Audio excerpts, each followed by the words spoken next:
Hi, this is Shirley Angeline.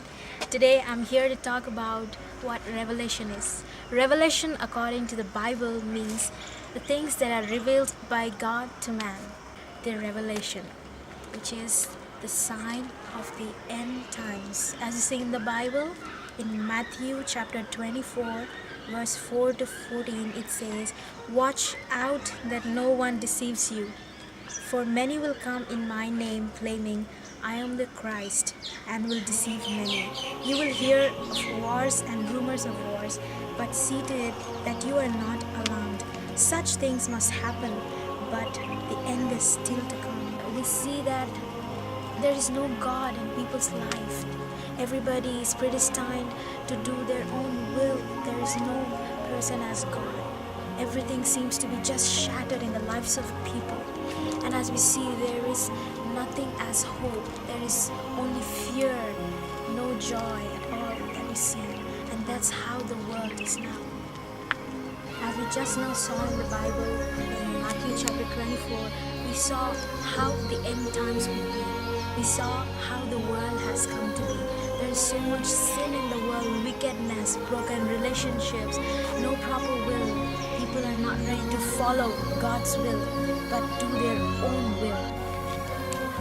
In a dismantled world like this, what are we as children of God supposed to do? As we see in the Bible, there is a beautiful verse that God has put up for us. Let's see in Ephesians chapter 1, verse 11. "In him we were also chosen, having been predestined according to the plan of him who works out everything in conformity with the purpose of his will." We see that God has a predestined plan for us in our lives, and he has chosen us. And we also can see that he wants to choose us. He wants to use us in every aspect to bring his children towards him and bring his children back to him. In Matthew chapter 8, verse 14, it talks about how compassionate and loving our Father is. It says, "Your Father in heaven is not willing that any of these little ones should be lost." Oh, what an amazing Father we have. And hence God commands in Mark chapter 16, verse 15, he says, "Go into all the world and preach the good news to all creation." How amazing our God is. He has given us a mission to accomplish, to bring his children for his kingdom. Now we have come to the most amazing part, and that is worship. Yes, we must worship God. And when we worship God with all our hearts, that's when God is most pleased with us.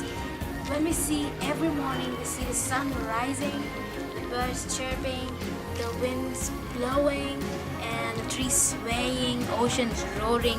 What do? They worship.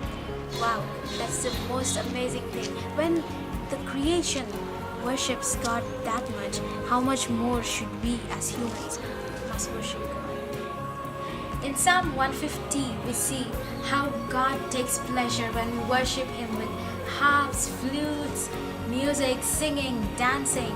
Oh, what an amazing thing it is to worship God in that way.